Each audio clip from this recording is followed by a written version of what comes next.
ಮೆಟ್ಲತ್ಬೇಕಂದಿದ್ರೆ ತುಂಬ ಭಯ ಪಡ್ಕೊಂಡು ಹಿಂದೆನೇ ಸರಿತಾ ಇದ್ದ. ಆಗ ಎತ್ತುಕೊಂಡು ಹೋಗ್ತಾ ಇದ್ರು. ಈಗ ಯೋಗ ಮಾಡ್ತೀನಿ, ಜಿಮ್ ಮಾಡ್ತೇನೆ, ಟೈಮ್ ಎತ್ತುತ್ತೇನೆ.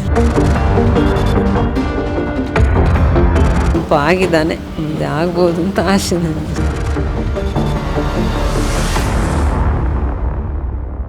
ಮನುಷ್ಯನಿಗೆ ಆರೋಗ್ಯವೇ ಭಾಗ್ಯ ಎನ್ನುವಂಥ ಮಾತನ್ನು ನಾವು ಕೇಳಿದ್ದೇವೆ.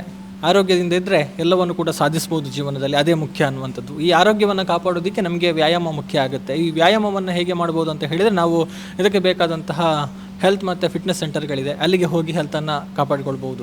ಇದರಿಂದ ನಾವು ಕೇವಲ ಫಿಟ್ಟಾಗಿರ್ಬೋದು ಅಂತ ಅಂದ್ಕೊಂಡ್ರೆ ನಮ್ಮ ಊಹೆ ತಪ್ಪಾಗುತ್ತೆ. ಯಾಕಂತ ಹೇಳಿದರೆ, ಇದರಿಂದ ಕೆಲವೊಂದು ನಮಗೆ ಸಣ್ಣಂದಿರಿಂದಲೇ ಕಾಡುವಂತಹ ಕೆಲವೊಂದು ದೈಹಿಕ ಸಮಸ್ಯೆಗಳನ್ನು ಅಥವಾ ನ್ಯೂನತೆಗಳನ್ನು ನಾವು ಸರಿ ಮಾಡಿಕೊಳ್ಬಹುದು ಅನ್ನುವಂಥದ್ದು.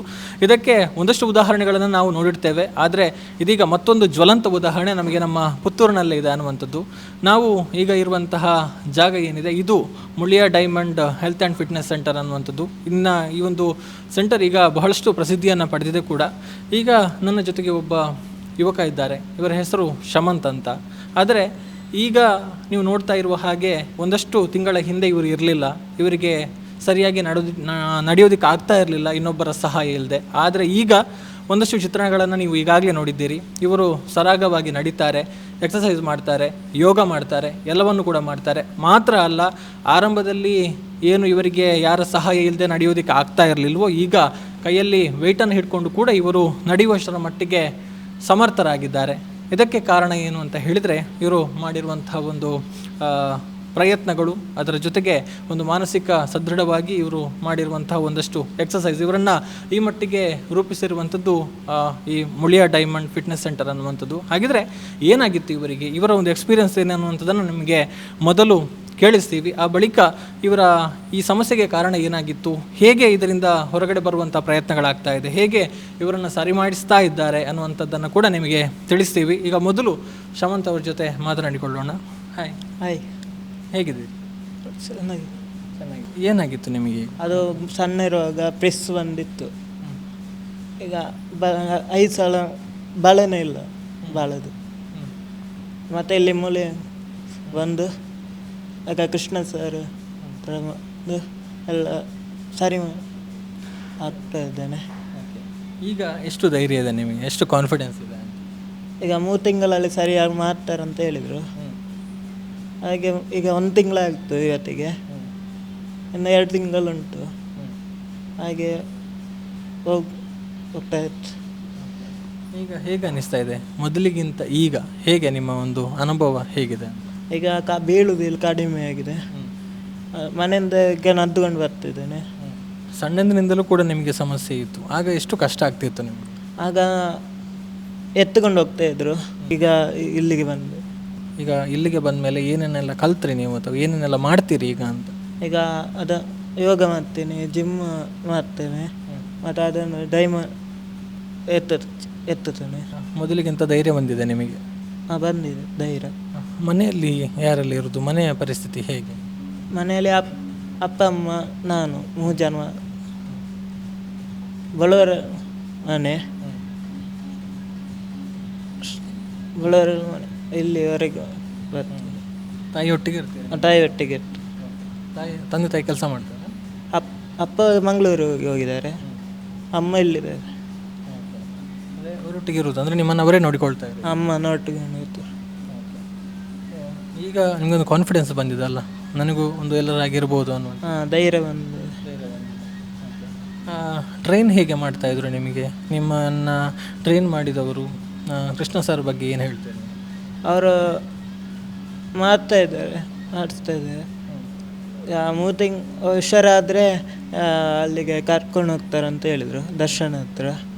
ಹಾಗೆ. ದರ್ಶನ್ ಅವರ ಫ್ಯಾನ ನೀವು? ಹೌದು. ಯಾವಾಗಿಂದ? ಸಣ್ಣವರಿಗಿಂದ. ಯಾಕೆ ಇಷ್ಟ ಅವರು ನಿಮಗೆ? ಅವರು ನೋಡಿದ ಖುಷಿ, ಅವರು ಮಾಡಿದ ಹಾಗೆ ಮಾಡಬೇಕಂತ ಆಸೆ. ಹಾಗೆ ಅವರಾಗಿ ಆ್ಯಕ್ಟ್ ಮಾಡಬೇಕಂತ ಉಂಟು? ಅವರ ಈಗ ನದ್ದುಕೊಂಡು ಹೋಗೋ ಹಾಗೆ ಆಗಬೇಕಂತ ಆಸೆ. ಅವರಾಗೆ ನಡಿಬೇಕು ಅಂತ. ಓಕೆ. ಈಗ ನಿಮ್ಮನ್ನು ಕರ್ಕೊಂಡು ಹೋಗ್ತಾನೆ ಅಂತ ಹೇಳಿದ್ದಾರೆ ಕೃಷ್ಣ ಸರ್? ಸರಿಯಾದ ಕರ್ಕೊಂಡು ಹೋಗ್ತಾರಂತ ಹೇಳಿದರು.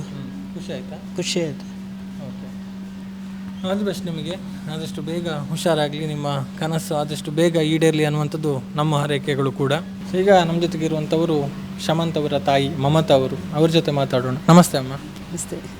ಏನಾಗಿತ್ತು ನಿಮ್ಮ ಮಗನಿಗೆ? ಏನು ಅವನಿಗೆ ಪಿಡ್ಸ್ ಬಂದಿತ್ತು ಹುಟ್ಟಿದ ಮರುದಿವಸ.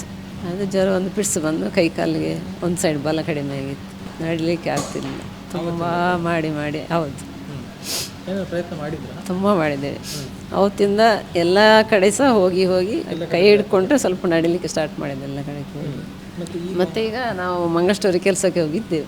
ಆಗ ಅಲ್ಲಿ ಇವರು ಬಂದಿದ್ದು ಕೃಷ್ಣ ಸರ್, ಅವರು ಹೇಳಿದ್ದು. ಹಾಗೆ ಅಲ್ಲಿಂದ ಇಲ್ಲಿಗ ಅದನ್ನು ಅವರನ್ನೇ ನಂಬಿಕೊಂಡು ನಾವೀಗ ಬಂದದ್ದು ಇಲ್ಲಿ. ಈಗ ಮೊದಲಿಗಿಂತ ಈಗ ಹೇಗಿದೆ ನೀವು ನೋಡಿದ ಹಾಗೆ? ಮೊದಲಿಗಿಂತ ಪರವಾಗಿಲ್ಲ, ಒಂಥರ ಖುಷಿ ಆಗ್ತದೆ. ಸ್ವಲ್ಪ ಅವನಷ್ಟಿಗೆ ಹೋಗಲಿಕ್ಕೆ ಮಾಡ್ತಾ ಇದ್ದಾನೆ. ತುಂಬ ಬೀಳ್ತಾ ಇದ್ದ ಅವನ ನಡೆ, ಇವಾಗೆಲ್ಲ ಸ್ವಲ್ಪ ದೂರ ಹೋದರೆ ಸಹ ಬೀಳ್ತಾ ಇದ್ದ. ಈಗ ಸ್ವಲ್ಪ ಕಡಿಮೆ ಆಗಿದೆ ಬೀಳುದು, ಅಷ್ಟು ಬೀಳುದಿಲ್ಲ ಮೊದಲಿನಾಗಿ. ಸ್ಟ್ರೆಂತ್ ಬಂದಾಗ ಸ್ವಲ್ಪ ಸ್ಟ್ರೆಂತ್ ಬಂದಿದೆ. ಈಗ ಅಂದರೆ ಖುಷಿ ಆಗ್ತದೆ, ಮುಂದಕ್ಕೆ ಸರಿ ಆಗಬೇಕು ಅಂತ ಆಸೆ.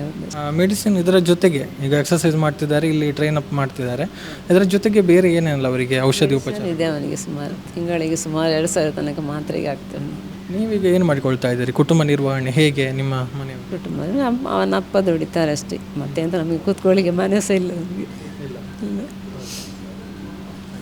ಔಷಧಿಗೆ ತುಂಬ ಖರ್ಚಾಗ್ತದೆ. ಹೌದು, ನಾವೀಗ ಅಕ್ಕನ ಮನೆಯಲ್ಲಿ ಇರುವುದು. ಖರ್ಚು ವೆಚ್ಚಗಳು ತುಂಬ ಉಂಟು.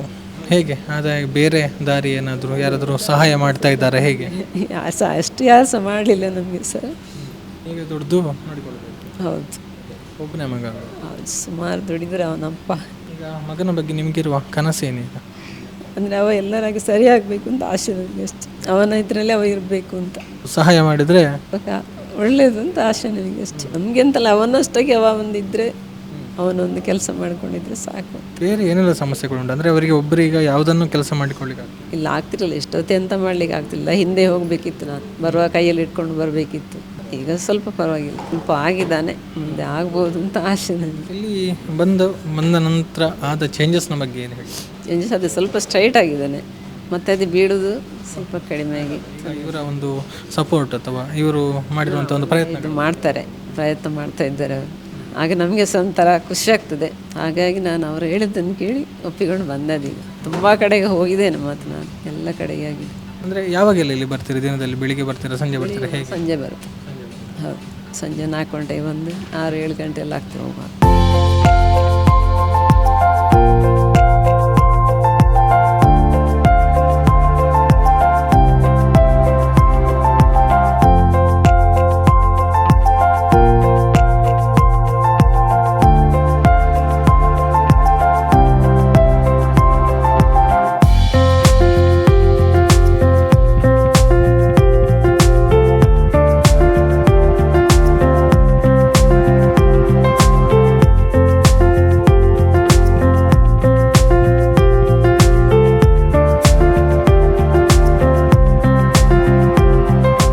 ಶಮಂತನ್ನ ಈ ರೀತಿ ರೂಪಿಸಿದ್ದು ಅಂದರೆ ನಡೆಯೋದಕ್ಕೆ ಆಗದಿದ್ದಂತಹ ಪರಿಸ್ಥಿತಿಯಿಂದ ಅವನ ಇವತ್ತು ಸ್ವತಂತ್ರವಾಗಿ ಯಾರ ಸಹಾಯವೂ ಇಲ್ಲದೆ ನಡೆಯುವ ಹಾಗೆ ಮಾಡಿರುವಂಥವರು ಈ ಮುಳಿಯಾ ಡೈಮಂಡ್ ಫಿಟ್ನೆಸ್ ಸೆಂಟರ್ನ ಮ್ಯಾನೇಜರ್ ಕಮ್ ಹೆಡ್ ಟ್ರೈನರ್ ಆಗಿರುವಂತಹ ಸುನಿಲ್ ರಾಮಕೃಷ್ಣ ಅವರು. ಅಂದರೆ ಇಲ್ಲಿ ಇವರು ಕೃಷ್ಣ ಅಂತಾನೆ ಪ್ರಸಿದ್ಧಿಯನ್ನು ಪಡೆದಿರುವಂಥವರು.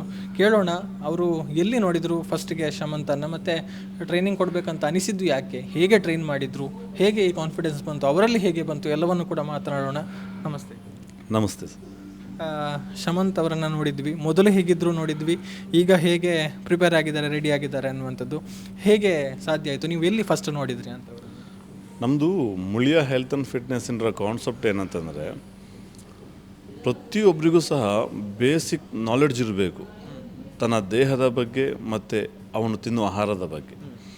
ಇದನ್ನು ಜಿಮ್ಮಲ್ಲೇ ಮಾತ್ರ ಸಿಗುತ್ತೆ ಅಂತ ಕೆಲವು ಮಂದಿ ಅಂದ್ಕೊಂಡಿದ್ದಾರೆ. ಅಂದರೆ ಜಿಮ್ಮಿಗೆ ಬಂದರೆ ಮಾತ್ರ ಇದರ ಮಾಹಿತಿ ಸಿಗುವಂಥದ್ದು ಅಂತ. ಬಟ್ ಎಲ್ಲರಿಗೂ ಸಹ ಜಿಮ್ಮಿಗೆ ಬರೋಕ್ಕಾಗೋದಿಲ್ಲ.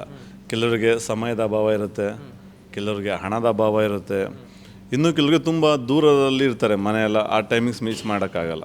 ಅದಕ್ಕೆ ನಾವು ಮುಳ್ಯ ಇಂದ ಏನೊಂದು ಕಾನ್ಸೆಪ್ಟ್ ರೆಡಿ ಮಾಡೋದು ಅಂದರೆ, ಸೆಮಿನಾರ್ ಅಂದರೆ ಹೆಲ್ತಿನ ಬಗ್ಗೆ ಅವೇರ್ನೆಸ್ ಮೂಡಿಸುವಂಥ ಕಾರ್ಯಕ್ರಮವನ್ನು ನಾವೊಂದು ರೂಪಿಸ್ಕೊಂಡಿದ್ದೀವಿ. ಇಲ್ಲಿಂದ ವಾರದಲ್ಲಿ ಒಂದು ದಿನ ಒಂದು ಇಂಡಸ್ಟ್ರಿಯಲ್ ಫ್ಯಾಕ್ಟ್ರಿಗಾಗಿರ್ಬೋದು ಅಥವಾ ಕಾಲೇಜಿಗಾಗಿರ್ಬೋದು ಅಥವಾ ಯಾವುದೇ ಒಂದು ಜಾಗ 15ರಿಂದ 25 ಜನ ಇರುವಂತಹ ಜಾಗಕ್ಕೆ ನಾವೇ ಹೋಗಿ ಅಲ್ಲಿ ಆರೋಗ್ಯದ ಬಗ್ಗೆ ಮಾಹಿತಿ ಕೊಡುವಂಥದ್ದು ಕಾರ್ಯಕ್ರಮ.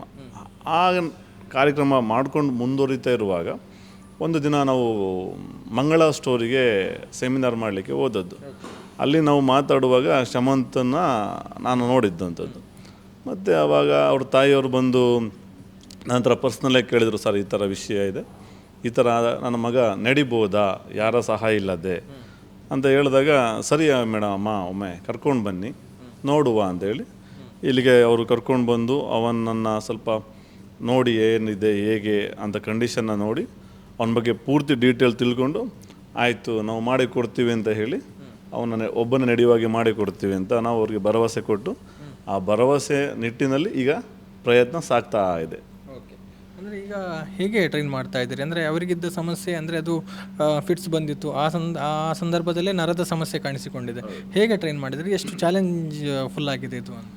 ನೋಡಿ, ನರದ ಸಮಸ್ಯೆ ಅನ್ನೋದು ಬಂದು ದೇಹಕ್ಕೆ ಸಂಬಂಧಪಟ್ಟದ್ದು, ಆತ್ಮಕ್ಕಲ್ಲ. ಬಟ್ ಪ್ರತಿಯೊಬ್ಬ ಮನುಷ್ಯನಿಗೆ ಭರವಸೆ, ಅವನ ಮೇಲೆ ಒಂದು ಛಲ, ಹಠ, ಭರವಸೆ ಇತ್ತು ಅಂದರೆ ಎಷ್ಟೋ ಒಂದು ಕಾಯಿಲೆಗಳಾಗಿರ್ಬೋದು ಅಥವಾ ಎಷ್ಟೋ ವಿಸ್ಮಯಗಳೇ ನಡೆದಿದೆ. ಅವನಿಗೆ ನಂಬಿಕೆ ಅವನ ಮೇಲೆ ಇದ್ದರೆ ಅದೇ ನಿಟ್ಟಿನಲ್ಲಿ ನಾವು ನಮಗೆ ನಂಬಿಕೆ ಇದೆ, ಹಾಗೆ ಆ ನಂಬಿಕೆಯನ್ನು ಅವನಿಗೆ ಬರುವಾಗೆ ನಾವು ಹೇಳಿ ಈಗ ಆ ಪ್ರಯತ್ನದಲ್ಲಿ ಮಾಡ್ತಾ ಇದ್ದೀವಿ. ಅಂದರೆ ಏನೆಲ್ಲ ಮಾಡಿಸಿದ್ರಿ ಅವನಿಗೆ? ಅಂದರೆ ಮೊದಲು ಆತ್ಮವಿಶ್ವಾಸ ತುಂಬಬೇಕು, ನಾನು ಎಲ್ಲರ ಹಾಗೆ ಆಗ್ತೇನೆ ಅನ್ನುವಂಥ ಒಂದು ಧೈರ್ಯವನ್ನು ತರಬೇಕು. ಆ ಧೈರ್ಯವನ್ನು ತರುವಲ್ಲಿ ಹೇಗೆ ಪ್ರಯತ್ನ ಆಯಿತು? ಯಾಕಂದರೆ ಅವನು ಸುಮಾರು ವರ್ಷಗಳಿಂದ ಒಬ್ಬಂಟಿಯಾಗಿಯೇ ಜೀವನ ಮಾಡಿರುವಂಥ ಹುಡುಗ. ಒಬ್ಬ ಹೊಸ ಮುಖಗಳನ್ನ ನೋಡಿದ್ರೆ ಭಯ ಅವನಿಗೆಲ್ಲ ಜಾಸ್ತಿ, ಮತ್ತು ಅವನಿಗೆ ಏನು ಮಾಡಬೇಕು ಅನ್ನೋದೇ ದೋಚುತ್ತಾ ಇಲ್ಲ ಇತ್ತು. ಮೊದಲು ಅವನಿಗೆ ಒಬ್ಬ ಸ್ನೇಹಿತನಾಗಿ ಪರಿಚಯ ಆಗಿ, ಆನಂತರ ಅವನ ಕನಸುಗಳೇನು, ಅವನಿಗೆ ಏನೇನೆಲ್ಲ ಅಂದ್ಕೊಂಡಿದ್ದಾನೆ ಮುಂದೆ ಮಾಡಬೇಕು ಅಂಥ ವಿಷಯಗಳನ್ನ ತಿಳ್ಕೊಂಡು, ಆನಂತರ ಅವನಿಗೆ ಇಷ್ಟ ಆಗೋ ರೀತಿಯೆಲ್ಲ ನಡ್ಕೊಂಡು ಅವನನ್ನು ನಮ್ಮ ದಾರಿಯಲ್ಲಿ ಕರ್ಕೊಂಡು ಸ್ವಲ್ಪ ಎಕ್ಸಸೈಸ್ ಹೇಳಿಕೊಡುವಂಥದ್ದು, ಅದರ ಜೊತೆಯಲ್ಲಿ ಯೋಗ, ಹಾಗೆ ಕೆಲವೊಂದು ಸ್ಟ್ರೆಚಿಂಗ್ ಎಕ್ಸಸೈಸು, ಮತ್ತು ಅವನಿಗೆ ಸ್ವಲ್ಪ ಮೈಂಡು ಆ್ಯಕ್ಟಿವ್ ಆಗಲಿಕ್ಕೆ ಅವನಿಗೆ ಬೇಕಾದಾಗೆ ಸ್ವಲ್ಪ ನಡವಳಿಕೆಯನ್ನು ನಾವು ಬದಲಾಯಿಸ್ಕೊಂಡು ಅವನ ಜೊತೆಯಲ್ಲಿ ಈಗ ಅವನ್ನ ಟ್ರೈನ್ ಮಾಡ್ತಾ ಇದ್ದೀವಿ. ಓಕೆ, ಎಷ್ಟು ಖುಷಿ ಇದೆ ಇವಾಗ ಈ ಸ್ಟೇಜಿಗೆ ಅವನನ್ನು ಕರೆತಂದಿರೋದಕ್ಕೆ? ನನಗಂತೂ ತುಂಬ ಖುಷಿ ಇದೆ. ಯಾಕಂತಂದರೆ ಅವನು ಎದ್ದು ನಡಿಬೇಕು ಅನ್ನೋದು ನನ್ನೊಬ್ಬನ ಕನಸಲ್ಲ, ಅವರ ಫ್ಯಾಮಿಲಿ ಕನಸು, ಮತ್ತು ಅವನ ಕನಸು, ಅವನ ಫ್ರೆಂಡ್ ಸರ್ಕಲ್ ಕನಸು. ಯಾಕಂದರೆ ಒಬ್ಬ ಮನುಷ್ಯನಿಗೆ ಅಂಗವಿಕಲತೆ ಬಂದುಬಿಟ್ರೆ ಉಂಟಲ್ಲ, ಅವನಿಗೆ ಯಾರ ಹತ್ರನೂ ಹೇಳ್ಕೊಳ್ಳೋಕ್ಕಾಗದಷ್ಟು ನೋವು ಅವನೊಬ್ಬನಲ್ಲೇ ತುಂಬ್ಕೊಂಡ್ಬಿಟ್ಟಿರುತ್ತೆ. ಯಾಕೆಂದರೆ ಅವನ್ನ ಯಾರು ಸ್ಪಂದಿಸೋದು ಇಲ್ಲ, ಹೇಳಕೊಡೋಕೆ ಹೋದ್ರೂ ಕೇರ್ಲೆಸ್ ಮಾಡ್ತಾ ಇರ್ತಾರೆ. ಅಂಥ ಘಟನೆಗಳನ್ನ ನಾನು ತುಂಬ ಬೇರೆ ಬೇರೆ ಊರುಗಳಲ್ಲಿ, ಬೇರೆ ಬೇರೆ ಜಾಗ, ವ್ಯಕ್ತಿಗಳನ್ನು ಸಹ ನಾನು ನೋಡಿದ್ದೀನಿ. ಬಟ್ ಆ ಫೀಲಿಂಗ್ಸ್ ಏನು ಅಂತ ಆ್ಯಸ್ ಒಬ್ಬ ಗುರುವಾಗಿ, ಟ್ರೈನರ್ ಆಗಿ ನನಗದು ಗೊತ್ತುಂಟು. ಬಟ್ ಇವಾಗ ಉಂಟಲ್ಲ, ಅವನು ಮೊದಲು ವಿತೌಟ್ ಸಪೋರ್ಟ್ ಇಲ್ಲದೆ ಇಲ್ಲಿಗೆ ಬರುವಾಗ ವಿತೌಟ್ ಸಪೋರ್ಟ್ ಇಲ್ಲ ನಡೆಯೋಕ್ಕೆ ಆಗ್ತಾ ಇಲ್ಲ ಇತ್ತು. ಬಟ್ ಇವಾಗ ಅವನು ಧೈರ್ಯವಾಗಿ ಒಬ್ಬನ ನಡೀತಾನೆ. ಮತ್ತು ಒಂದು ಮೆಟ್ಲು ಹತ್ಬೇಕಂದಿದ್ರೆ ಅವನು ತುಂಬ ಭಯ ಪಡ್ಕೊಂಡು ಹಿಂದೆನೇ ಸರಿತಾ ಇದ್ದ. ಬಟ್ ಇವತ್ತು ಸ್ಟೇರ್ ಕೇಸ್ನ ಅವನಷ್ಟಕ್ಕೆ ಅವನು ಧೈರ್ಯವಾಗಿ ಎತ್ತುತ್ತಾನೆ. ಮತ್ತು ಒಂದು ಲಿಫ್ಟ್ ಮಾಡಬೇಕು ಅಂದ್ರೂ ಫಸ್ಟ್ ಟೈಮ್ ಅವನು ಬಂದಾಗ ಒಂದು ಟವಲ್ ಬಿದ್ದೋಯ್ತು, ಅದನ್ನು ಎತ್ಕೊ ಅಂತೇಳಿ ಅದಕ್ಕೆ ಅವನಿಗೆ ಬ್ಯಾಲೆನ್ಸ್ ತಪ್ಪಿ ಅವನೇ ಬಿದ್ದುಬಿಟ್ಟ. ನಾನು ಕೇಳಿದ್ದು, ಅಲ್ಲ ನಾನು ಟವಲ್ ಎತ್ಕೊ ಅಂತ ಹೇಳಿದೆ, ಏನಕ್ಕೆ? ನಮಗೆ ಅಷ್ಟು ಸಹ ಒಂದು ಸ್ವಲ್ಪ ಬುದ್ಧಿ ಬೆಳವಣಿಗೆ ಕಮ್ಮಿ, ಹೇಗೆ ಚಲನವಲನ ಮಾಡಬೇಕು ಅನ್ನೋ ಒಂದು ಅಷ್ಟು ಸಹ ನಾಲೆಡ್ಜ್ ಇಲ್ಲ.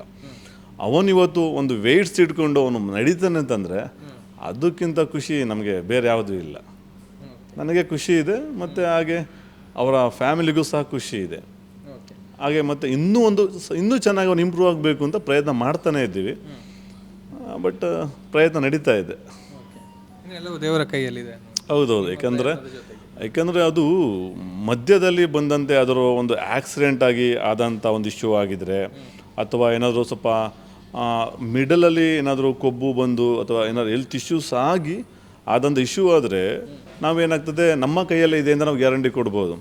ಅದು ಹುಟ್ಟಿದಾಗಿಂದ ಇರುವಂಥ ಇಶ್ಯೂ ಆದಂಥ, ಅದು ಮೆದುಳಿಗೆ ಸಂಬಂಧದ ವಿಷಯ ಆದ ಕಾರಣ ನಾವು ನಮ್ಮ ಪ್ರಯತ್ನವನ್ನು ನಾವು ಮಾಡಿ ಇನ್ನು ಮಿಕ್ಕಿದ್ದನ್ನು ದೇವರ ಮೇಲೆ ಬಿಟ್ಟುವಂಥದ್ದು. ಬಟ್ ಮೊದಲಿಗಿಂತ ಅವ್ರ ಫ್ಯಾಮಿಲಿ ಖುಷಿಯಾಗಿದೆಯಲ್ಲ, ಅದಕ್ಕೆ ನನಗೆ ಖುಷಿ ಇದೆ. ಮತ್ತು ಅವನು ಖುಷಿಯಾಗಿದ್ದಾನಲ್ಲ ಮೊದಲಿಗಿಂತನೂ, ಅವನಿಗೊಂದು ಖುಷಿ, ಒಂದು ನಗು, ನಾನು ಎಲ್ಲರಂತೆ ಮಾಡಬಲ್ಲೆ ಅನ್ನೋದು ಅವನಿಗೆ ಒಂದು ಕಾನ್ಫಿಡೆನ್ಸ್ ಬಂದಿದೆ ಇವಾಗ. ಆ ಧೈರ್ಯದ ಮುಂದೆ ಬೇರೆ ಏನೇನು ಇಲ್ಲ. ಓಕೆ, ಈಗ ನೀವು ಟ್ರೈನರ್ ಆಗಿದ್ದೀರಿ, ಹೆಲ್ತ್ ಬಗ್ಗೆ ಅವೇರ್ನೆಸ್ ಪ್ರೋಗ್ರಾಮನ್ನು ಮಾಡ್ತಾ ಇದ್ದೀರಿ, ಜನರನ್ನು ಎಜುಕೇಟ್ ಮಾಡ್ತಾ ಇದ್ದೀರಿ. ಸಾಮಾನ್ಯವಾಗಿ ಕಲ್ಪನೆ ಜಿಮ್ಮಿಗೆ ಹೋಗೋದು ಅಥವಾ ಫಿಟ್ನೆಸ್ ಅಂತ ಹೇಳಿದರೆ ಅದು ಬರೀ ಬಾಡಿ ಬಿಲ್ಡಿಂಗ್ ಅನ್ನುವಂಥ ಒಂದು ಕಾನ್ಸೆಪ್ಟ್ ಇದೆ. ಆ್ಯಕ್ಚುಲಿ ಏನು ಇದರಿಂದ ಏನೆಲ್ಲ ಬೆನಿಫಿಟ್ಸ್ ಇದೆ, ಅಡ್ವಾಂಟೇಜಸ್ ಏನೆಲ್ಲ ಇದೆ ಅಂತ ನೋಡಿ. ಫಿಟ್ನೆಸ್ಸೇ ಬೇರೆ, ಬಾಡಿ ಬಿಲ್ಡಿಂಗೇ ಬೇರೆ, ವ್ಯಾಯಾಮನೇ ಬೇರೆ. ಈಗ ಪ್ರತಿಯೊಬ್ಬರು ನೀವು ಹೇಳಿದಾಗೆ ಜಿಮ್ಗೆ ಹೋಗೋದು ಅಂದರೆ ಇಲ್ಲ ಸಪೂರ ಆಗಲಿಕ್ಕೆ ಅಥವಾ ಬಾಡಿ ಬಿಲ್ಡಿಂಗ್ ಮಾಡಲಿಕ್ಕೆ ಅಲ್ಲ, ಅದು ಒಂದು ವೇಳೆ ಕಲ್ಪನೆ ಅವ್ರದ್ದು ಸರಿಯೇ. ಆದರೆ ನಾನು ಅದರಿಂದನೂ ಒಂದು ಮಟ್ಟ ನಾವು ಮೇಲೆ ಹೋಗಬೇಕಾಗಿದೆ. ವ್ಯಾಯಾಮ ಪ್ರತಿಯೊಬ್ಬ ಮನುಷ್ಯನಿಗೂ ಅವಶ್ಯಕ. ಯಾಕೆಂದರೆ ನಾವು ತಿಂದಂಥ ತಿಂದಂಥ ಫುಡ್ಡನ್ನು ನಾವು ಅರ್ಗಿಸ್ಕೊಂಡು ಹೆಲ್ದಿಯಾಗಿರಬೇಕು ಅಂದರೆ ಎಕ್ಸಸೈಸ್ ಅನ್ನೋದು ಬೇಕೇ. ಆದರೆ ಜಿಮ್ಮಿಗೆ ಬಂದು ಮಾಡಬೇಕು ಅಂತ ಇಲ್ಲ. ಈಗ ತೋಟದ ಕೆಲಸ ಆಗಿರ್ಬೋದು ಅಥವಾ ಬೇರೆ ಆ್ಯಕ್ಟಿವಿಟೀಸು ಆಗಿರ್ಬೋದು. ಕೆಲವೊಬ್ಬರಿಗೆ ಏನಾಗಿರುತ್ತೆ, ಈಗ ಬಿಸ್ನೆಸ್ ಆಗಿರ್ಬೋದು ಅಥವಾ ಬೇರೆ ಬೇರೆ ಕಂಪನಿಯಲ್ಲೇ ವರ್ಕ್ ಮಾಡೋದು, ಅದು ಇನ್ನೂ ಯಾವುದೋ ವಿಷಯ ಆಗಲಿ, ಅವರಿಗೆ ಫಿಸಿಕಲ್ ಆ್ಯಕ್ಟಿವಿಟಿ ಮಾಡಲಿಕ್ಕೆ ಸಮಯ ಸಿಕ್ಕಿರೋದಿಲ್ಲ ಅಥವಾ ಜಾಗ ಸಿಕ್ಕಿರೋದಿಲ್ಲ. ಅವ್ರಿಗೆ ಪೀಸ್ಫುಲ್ ಮೈಂಡಾಗಿ ಒಂದು ಎಕ್ಸಸೈಸ್ ಮಾಡಲಿಕ್ಕೆ ಒಂದು ಜಾಗ ಬೇಕಾಗಿರುತ್ತೆ. ಅದಕ್ಕೆ ನಾವು ಜಿಮ್ ಅಂತ ಹೇಳ್ತೀವಿ ಅಥವಾ ಫಿಟ್ನೆಸ್ ಸೆಂಟರ್ ಅಂತ ಹೇಳ್ತೀವಿ. ಬಟ್ ಆದರೆ ಅದಕ್ಕೆ ಮಾತ್ರ ಪೂರಕವಾಗಿರೋದಿಲ್ಲ. ಈಗ ಕೆಲವರಿಗೆ ಯಾವುದೇ ಒಂದು ತುಂಬ ಹೆಲ್ತ್ ಇಶ್ಯೂಸ್ ಇರುತ್ತೆ. ಈಗ BP, ಶುಗರ್, ಥೈರಾಯ್ಡ್ ಮತ್ತು PCOD, ಅಥವಾ ಕೆಲವರಿಗೆ ಬ್ಯಾಲೆನ್ಸ್ ಇರೋದಿಲ್ಲ, ಕೆಲವರಿಗೆ ಹಸಿವೆ ಆಗ್ತಾ ಇರೋದಿಲ್ಲ, ಇನ್ನು ಕೆಲವರಿಗೆ ಬಾಡಿಯಲ್ಲಿ ಸ್ಟ್ರೆಂತೇ ಇರೋದಿಲ್ಲ, ಇನ್ನು ಕೆಲವರಿಗೆ ಒಂದು ಹುಮ್ಮಸ್ಸೇ ಇರೋದಿಲ್ಲ. ತುಂಬ ಈ ಥರ ಅನೇಕ ವಿಧದ ಸಮಸ್ಯೆಗಳಿಗೆ ವ್ಯಾಯಾಮ ಅನ್ನೋದು ತುಂಬ ಹೆಲ್ಪ್ ಮಾಡುತ್ತೆ. ವ್ಯಾಯಾಮ ಅನ್ನೋದೇನು? Self confidence. ಯಾರ ಸಹಾಯವಿಲ್ಲದೆ ಈ ದೇಹವನ್ನು ನಾನು ಬಳಸ್ಕೊಂಡು ಬದುಕಬೇಕು, ಯಾರೂ ಸಹ ಇಲ್ಲದೆ. ಈಗ ನನ್ನ ದೇಹದಲ್ಲಿ ನಾನು ಆರೋಗ್ಯವಾಗಿದ್ದೀನಿ, ಶಕ್ತಿ ಇದೆ ಅಂದರೆ ಎಲ್ಲರೂ ಹೋಗಿ ದುಡ್ಕೊಂಡು ತಿನ್ಬೋದು. ನಾನು ಆರೋಗ್ಯವಾಗಿದ್ದೀನಿ ಅಂದರೆ ನನ್ನಲ್ಲಿ ಇರೋವಂಥ ಸ್ವಲ್ಪ ಅಮೌಂಟ್ ಆದರೂ ಸೇವ್ ಆಗುತ್ತೆ. ಇಲ್ಲಾಂದರೆ ನಾವು ಹಾಸ್ಪಿಟ್ಲಿಗೆ ಕಟ್ಟಿ ಇರೋ ಹಣನೂ ಕಳ್ಕೊತಾನೆ. ಅವನಲ್ಲಿ ಸ್ಟ್ರೆಂತ್ ಇಲ್ಲ ಅಂದರೆ ನಮಗೆ ದುಡ್ಕೊಂಡು ತಿನ್ನೋಕ್ಕಾಗಲ್ಲ ಅಂದರೆ ಇನ್ನೊಬ್ಬರ ಮೇಲೆ ಡಿಪೆಂಡ್ ಆಗಬೇಕಾಗುತ್ತೆ. ಆದ ಕಾರಣ ಎಕ್ಸಸೈಸ್, ವ್ಯಾಯಾಮ ಅನ್ನೋದು ತುಂಬ ಇಂಪಾರ್ಟೆಂಟು ಪ್ರತಿಯೊಬ್ಬ ವ್ಯಕ್ತಿಗೂ ಸಹ. ಹಾಗಾಗಿ ಜಿಮ್ ಅನ್ನೋದು ಬಾಡಿ ಬಿಲ್ಡಿಂಗ್ ಮಾತ್ರ ಅಲ್ಲ, ಅಥವಾ ಯೂತ್ ಐಕನಿಗೆ ಮಾತ್ರ ಅಲ್ಲ. ಇದಕ್ಕೆ ಯಾವುದೇ ರೀತಿ ಏಜ್ ಲಿಮಿಟ್ ಇಲ್ಲ. ಈಗ ಊಟ ಮಾಡಲಿಕ್ಕೆ ಆದರೂ ಏಜ್ ಲಿಮಿಟ್ ಇದೆಯಾ? ಉಸಿರಾಡಲಿಕ್ಕೆ ಏಜ್ ಲಿಮಿಟ್ ಇದೆಯಾ? ಹಾಗೆ ಒಂದು ಎಕ್ಸಸೈಸ್ ಅನ್ನೋದು ಒಂದು ಜೀವನದ ಒಂದು ಪಾರ್ಟ್. ಹಾಗಾಗಿ ಪ್ರತಿಯೊಬ್ಬ ವ್ಯಕ್ತಿನೂ ಮಾಡಬೇಕು.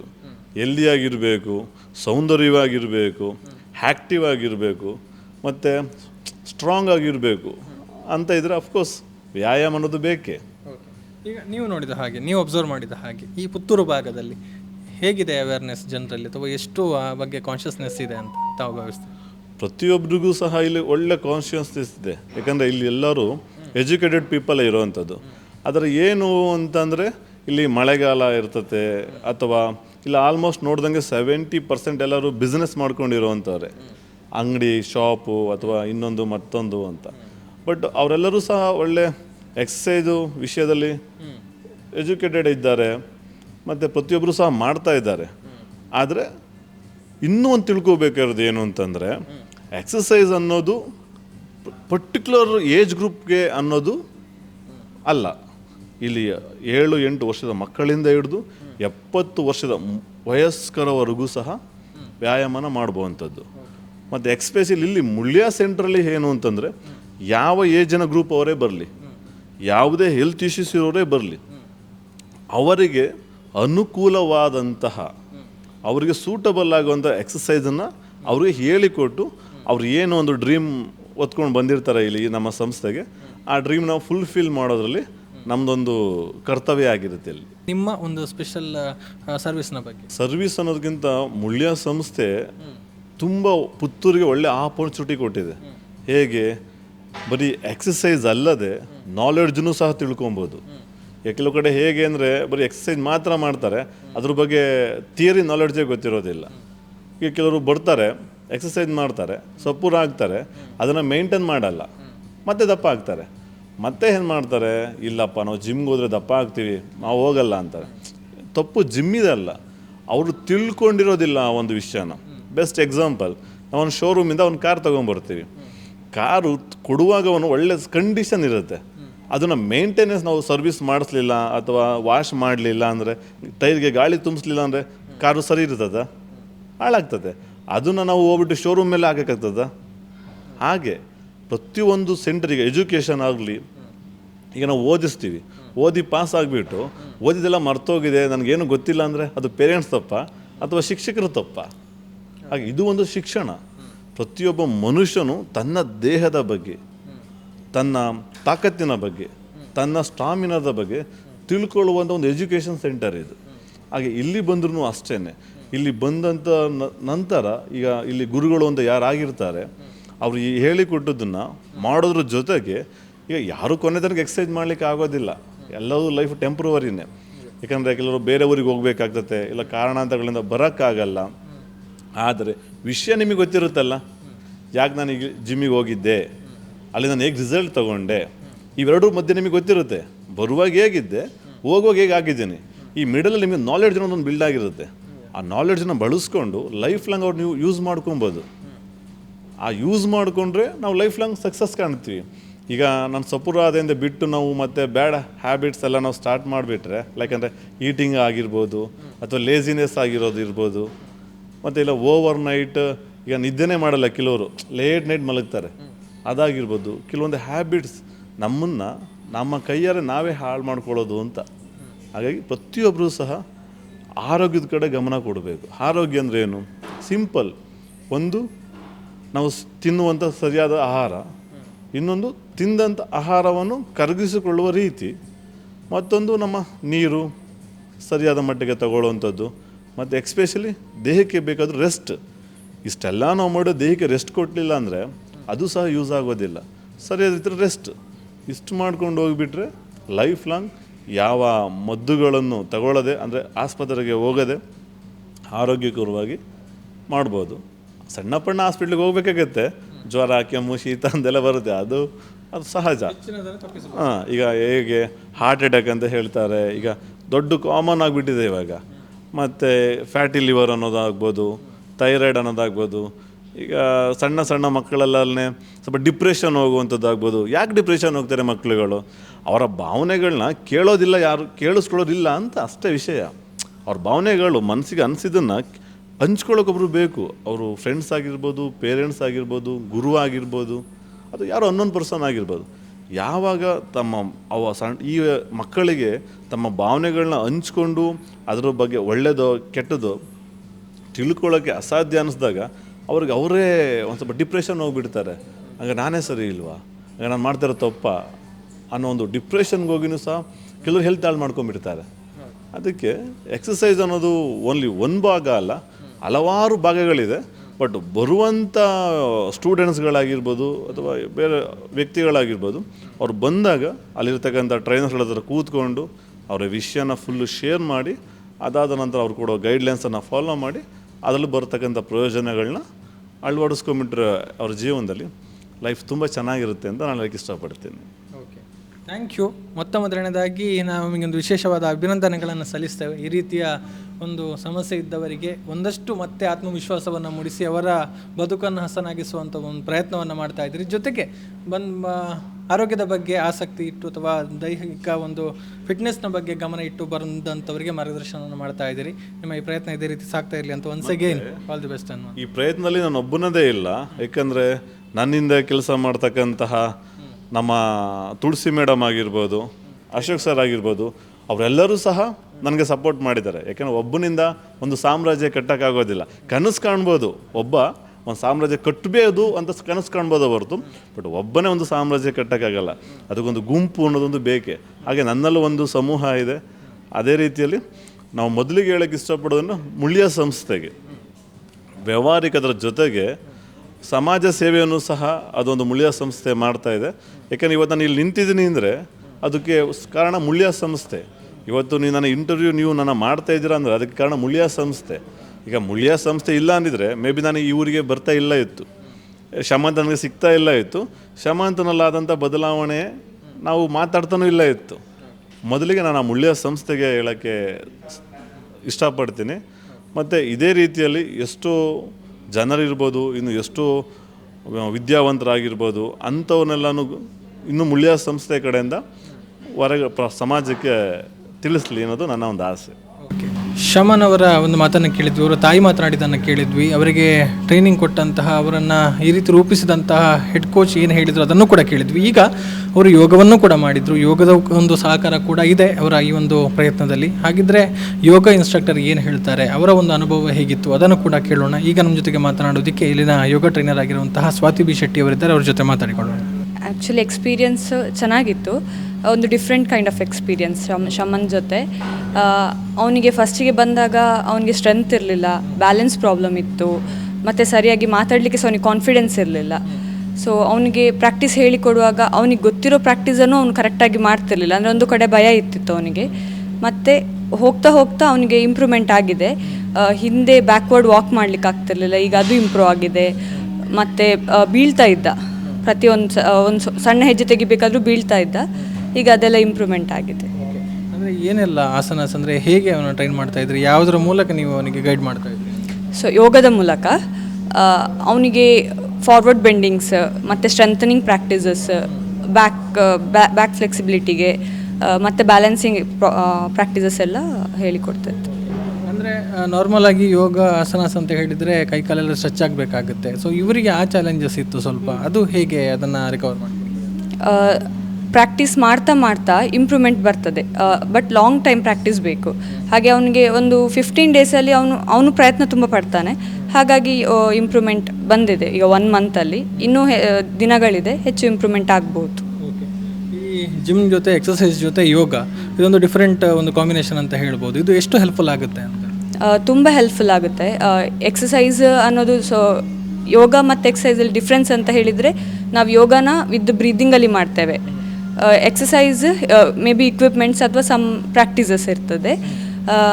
ಇಲ್ಲಿ ಆರ್ಗನ್ಸಿಗೆ, ಯೋಗದಲ್ಲಿ ಎಲ್ಲ ಆರ್ಗನ್ಸಿಗೆ ಆಕ್ಸಿಜನ್ ಸಪ್ಲೈ ಆಗ್ತದೆ, ಮತ್ತು ಫ್ಲೆಕ್ಸಿಬಿಲಿಟಿ, ಸ್ಟ್ರೆಂಥನಿಂಗ್ ಇದೆಲ್ಲ ಇಂಪ್ರೂವ್ ಆಗ್ತದೆ. ಮತ್ತು ಯೋಗ ಅಂತ ಹೇಳಿದರೆ ಖಾಲಿ ಆಸನ ಮಾತ್ರ ಅಲ್ಲ, ಪ್ರಾಣಾಯಾಮ, ರಿಲ್ಯಾಕ್ಸೇಷನ್, ಮೆಡಿಟೇಷನ್, ಹೀಗೆ ಡಿಫ್ರೆಂಟ್ ಟೆಕ್ನಿಕ್ಸ್ ಇರುತ್ತೆ. ಅದೆಲ್ಲ ಒಟ್ಟಿಗೆ ಆಗುವಾಗ ಒಳ್ಳೆ ರಿಸಲ್ಟ್ ಬೇಗ ಬರ್ಬೋದು ಅಂತ. ಈಗ ನೀವು ನೋಡಿರೋ ಪ್ರಕಾರ ಶಮನ್ ಎಷ್ಟು ಟೈಮಲ್ಲಿ ಈಗ ಪರ್ಫೆಕ್ಟ್ ಆಗ್ಬೋದು? ಈಗ 1 ಮಂತಲ್ಲಿ ಅವನು ಇಷ್ಟು ಇಂಪ್ರೂವ್ಮೆಂಟ್ ಆಗಿದ್ದಾನಂದರೆ ಇನ್ನೊಂದು 2 ಮಂತ್ಸಲ್ಲಿ ಇದಕ್ಕಿಂತ ಜಾಸ್ತಿ ಬರ್ಬೋದು. ಮತ್ತು ಅವನ ಪ್ರಯತ್ನ, ನಮ್ಮದು ಸಲಹೆ ಮತ್ತು ಸಹಾಯ.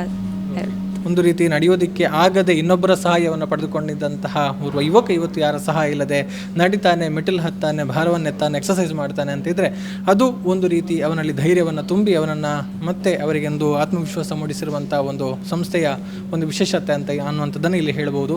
ಮತ್ತೊಂದು ವಿಚಾರವನ್ನು ಕೂಡ ಹೇಳಿದರು, ಈ ವ್ಯಾಯಾಮ, ಫಿಟ್ನೆಸ್ ಅನ್ನುವಂಥದ್ದು ಕೇವಲ ಬಾಡಿ ಬಿಲ್ಡಿಂಗ್ ಅಥವಾ ವೆಯ್ಟ್ ಲಾಸ್ ಅಥವಾ ವೆಯ್ಟ್ ಗೇನಿಗಲ್ಲ, ಇದು ನಮ್ಮ ದೈನಂದಿನ ಆರೋಗ್ಯವನ್ನು ಕಾಪಾಡಿಕೊಳ್ಳೋದಕ್ಕೆ ಬಹಳ ಮುಖ್ಯವಾದಂತಹ ಅಂಶ ಅನ್ನುವಂಥದ್ದು. ಸೊ ಆ ನಿಟ್ಟಿನಲ್ಲಿ ಎಲ್ಲರಲ್ಲೂ ಕೂಡ ಅರಿವು ಮೂಡಲಿ, ಆ ಮೂಲಕ ಆರೋಗ್ಯವಂತ ಸಮಾಜ ಎಲ್ಲೆಲ್ಲೂ ನಿರ್ಮಾಣ ಆಗಲಿ ಅನ್ನುವಂಥ ಒಂದು ಆಶಯದೊಂದಿಗೆ ಜೊತೆಗೆ ಇನ್ನೊಂದು ವಿಚಾರವನ್ನು ಕೂಡ ನಾವು ಹೇಳಲೇಬೇಕು. ಇಲ್ಲಿ ನಾವು ಮಾತನಾಡಿದಂತಹ ಹುಡುಗ ಶಮಂತ್ ಈಗಷ್ಟೇ ಚೇತರಿಕೆಯನ್ನು ಕಾಣ್ತಾ ಇದ್ದಾರೆ, ಈಗಷ್ಟೇ ಮತ್ತೆ ಒಂದು ಎಲ್ಲರಂತೆ ಒಂದು ಬಾಳುವಂಥ ಒಂದು ಹಾದಿಯಲ್ಲಿದ್ದಾರೆ. ಆದರೆ ಅವರಿಗೆ ಅವರದ್ದೇ ಆದ ಸಮಸ್ಯೆಗಳಿಗೆ ಒಂದಷ್ಟು ವೈದ್ಯಕೀಯ ವೆಚ್ಚ ಕೂಡ ಇದೆ, ಆ ವೆಚ್ಚಕ್ಕೂ ಕೂಡ ತಿಂಗಳಿಗೆ ಸುಮಾರು ಖರ್ಚಾಗ್ತಾ ಇದೆ ಅನ್ನುವಂಥ ಮಾತನ್ನು ಅವರ ತಾಯಿ ಕೂಡ ಹೇಳಿದರು. ಹೀಗಾಗಿ ಸಹೃದಯ ದಾನಿಗಳು ನೆರವಾಗುವಂತಹ ಒಂದು ಅವಕಾಶ ಇದೆ, ಆ ಮೂಲಕ ಅವರ ಬದುಕನ್ನು ಇನ್ನಷ್ಟು ಹಸನಾಗಿಸುವಲ್ಲಿ ತಮ್ಮ ಒಂದು ಕೊಡುಗೆಯನ್ನು ಕೂಡ ಕೊಡ್ಬೋದು ಅನ್ನುವಂಥದ್ದನ್ನು ಹೇಳ್ತಾ ಧನುಷ್ ಪುತ್ತೂರು ಜೊತೆಗೆ ಗೌತಮ್ ಶೆಟ್ಟಿ, ಸುದ್ದಿ ನ್ಯೂಸ್, ಪುತ್ತೂರು.